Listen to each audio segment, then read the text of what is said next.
Selamat sore para netizen dimanapun kita berada. Salam inspirasi bagi kita semua. Wow, ternyata agak menarik juga ternyata ya. Ini Fahri Hamzah tantang KPK ya, periksa Anies ya, perilaku hasad. Wow, ini menarik juga tulisan-tulisan seperti ini begitu. Kok bisanya Fahri Hamzah ngomong tentang KPK begitu kan? Ada apa begitu kan? Ini yang menjadi catatan penting. Apakah Anies akan dihabisi dengan narasi-narasi seperti itu? Tapi ya pendukung-pendukung Anies Baswedan bukan tidak sebodoh apa yang dipikirkan oleh Pak Fahri Hamzah begitu kan. Ini sangat menarik tulisannya begitu kan. Mari kita baca terlebih dahulu ya komentar-komentar netizen. Ini agak menarik juga begitu seperti ini. Ini ya, Damai Hari Lubis, pengamat hukum dan politik Mujahid 212. Fahri Hamzah tantang KPK ya, tantang KPK periksa Anies perilaku hasad ini. Ditantang begitu kan. Aturan sumbangan kampanye tahun 2014 ya, perorangan maksimal 1 miliar, kelompok badan usaha non pemerintah maksimal 25 miliar. Jika merupakan hutang pribadi tak ada aturannya tapi disebutkan dalam perjanjian hutang lunas jika menang itu bisa disebut sumbangan. Dana ini pelanggaran pidana. Wow, banyak sekali. Sudah diuraikan dalam tulisan Bung DBD Hal ini, dia yang dulu paling getol agar KPK dibubarkan, sekarang butuh KPK. Ini benar. Inilah komentar-komentar narasi-narasi Pak Fahri Hamzah selama ini begitu. Dulu ngomong A, sekarang ngomong B ya. Sekarang ngomong C, besok ngomong B begitu kan. Seolah-olah apa begitu ini. Sadar Bang Fahri. Kalau ingin partai partai Gelora ingin nyungsep ya sering-sering kritik Anies Baswedan begitu. Karena pada hakikatnya yang di bawah itu adalah banyak yang mendukung Anies Baswedan, terutama dari partai Gelora sendiri begitu kan. Receh udah habis jadi semakin aneh juga pikunnya ini. Kenapa dia nggak bilang periksa anak Pak Lurah ya, buka kasur sumber waras, tantang Harun Masiku, usut menteri rangkap jabatan, kenapa yang disoalkan Anies? Dulu yang getol sekali mengkritik pemerintah, sedangkan hari ini ada Erick Thohir, ada Zainuddin menjadi ketua umum PSSI begitu kan, menjadi menteri rangkap jabatan. Kenapa Pak Fahri Hamzah tidak keluar-keluar itu begitu? Ada apa begitu kan? Ya karena mungkin ya satu afiliasi atau apa begitu, itu yang menarik begitu. Publik sudah tahu hari ini begitu. Fahri Hamzah sudah menghabisi partai sendiri, padahal partai Gelora diperkirakan akan bisa bersaing. Tapi ya dengan gaya menjilat, Fahri Hamzah ya entah kenapa bisa berubah seperti itu. Jelas benar-benar membuat partainya babak belur. Sulit untuk lolos, kita tantang dia partainya bisa lolos dengan cara benar. Lah, Fahri Hamzah itu sebenarnya maju mundur kena mundur begitu. Artinya apa? Artinya selama ini bahwa Fahri Hamzah butuh dukungan dan tidak konsisten dengan narasi-narasi itu begitu. Aduh, jadi kurang simpati deh lihat Bang Fahri Hamzah, betul sekali begitu. Ya, akankah Pak Fahri Hamzah atau partainya bisa nyungsep? Ya, bisa jadi seperti itu begitu. Ini makin stres saja Bang Fahri Hamzah, partai Gelora disiapkan untuk mengoyang partai yang memacatnya PKS ya, ternyata solid sampai daerah. Gelora elektabilitasnya nol. Ini kritikan netizen ya. Akhirnya aku juga paham kenapa dulu PKS memecatnya. Ini wajar kalau Bang Fahri panas hati ya melihat Anies yang bukan politikus punya partai tapi dielu-elukan rakyat, bahkan sampai ke dapil dia dulu telah jadi gubernur dan kini baca pres. Kasihan juga sih.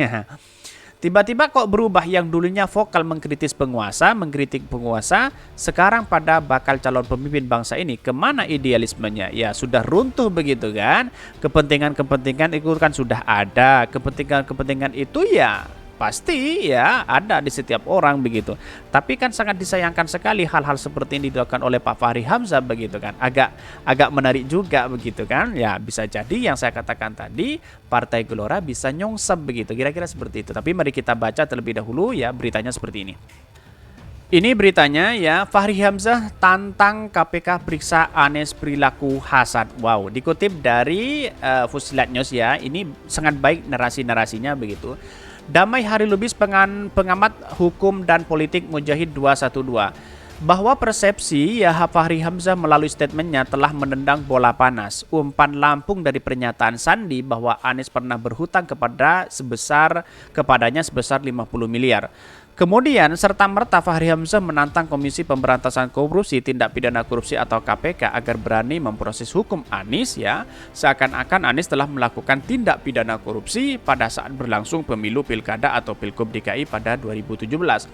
Bahkan statement politik Fahri Hamzah merupakan bentuk kekeliruan atau kecerobohan dalam berpikir yang mirip hasad atau bernuansa penuh kebencian. Ya bisa jadi seperti itu begitu. Publik sudah menilai seperti apa begitu. Bahkan Pak Fahri tidak paham bisa membedakan kategori dan macam-macam bidang berbagai aspek keilmuan hukum. Dia tidak mengerti dan tidak bisa membedakan mana yang mengandung keperdataan sebagai bagian dari hukum ketatanegaraan, di mana yang pantas disebut koruptif atau sebagai ranah bagian hukum pidana.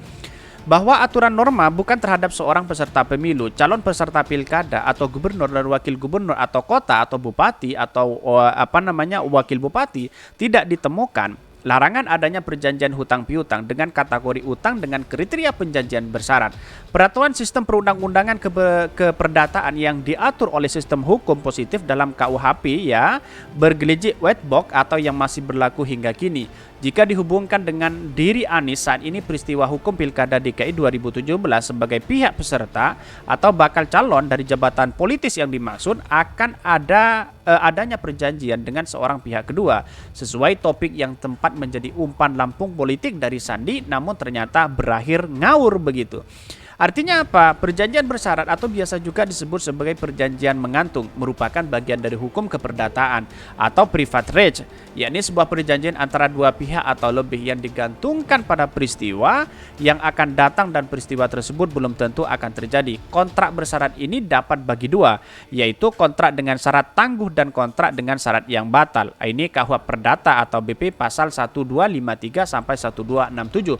Bahkan sementara di dalam peraturan KPU atau PPKPU nomor 5 tahun 2017 tentang dana kampanye peserta pemilu atau pemilihan umum, gubernur, wakil gubernur, bupati dan wakil bupati atau wali kota dan wakil wali kota dinyatakan secara tegas di dalam pasal 7 ayat 1 sampai 7 isinya adalah dana kampanye yang berasal dari partai politik atau gabungan partai politik yaitu senilai 750 juta ya setiap partai politik selama masa kampanye. Bahkan, dana kampanye yang berasal dari sumbangan pihak lain perorangan sebagai yang dimaksud dalam pasal 5 ayat 3 nilainya paling 75 juta selama masa kampanye.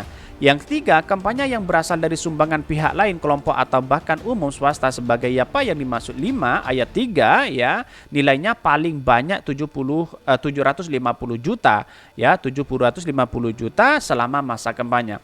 Maka jadi simak dengan skema dengan seksama, jelas tidak ada sifat pada klausul di dalam regulasi PPKPU yang melarang bantuan terkait adanya pinjaman atau utang piutang yang terhubung dengan seorang dengan calon peserta pilkada.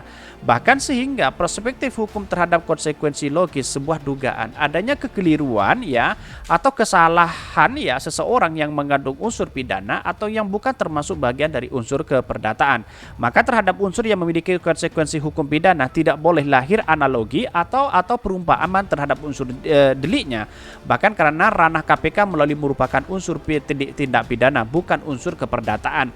Sedangkan aktivitas KPU merupakan kegiatan hukum tata negara ya sebagai bagian dari unsur perdata dan terkait dengan sengketaan muatan hukum atau tata negara, maka domain kekuasaannya di PT-UN ya Peradilan Negeri dan Agama termasuk terkait uji materi atau judicial review yang khusus merupakan kompetensi Mahkamah Konstitusi dan Mahkamah Agung. Sehingga teriakan dari Fahri Hamzah agar Anies diperiksa oleh KPK adalah perilaku lancang mirip orang yang hasad, katanya seperti itu dengan tulisan-tulisan narasi yang baik ini begitu kan. Jadi ini menjadi catatan penting kepada demokrasi kita bahwa apa yang selama ini dilakukan Fahri Hamzah kalau mengacu tulisan ini agak ngawur begitu. Saya di awal sudah mengatakan bahwa apa yang disampaikan ini ada muatan kepentingan sosial, ada kepentingan partai atau entah partai sendiri atau ingin mendekati rezim begitu. Itu yang menjadi catatan penting.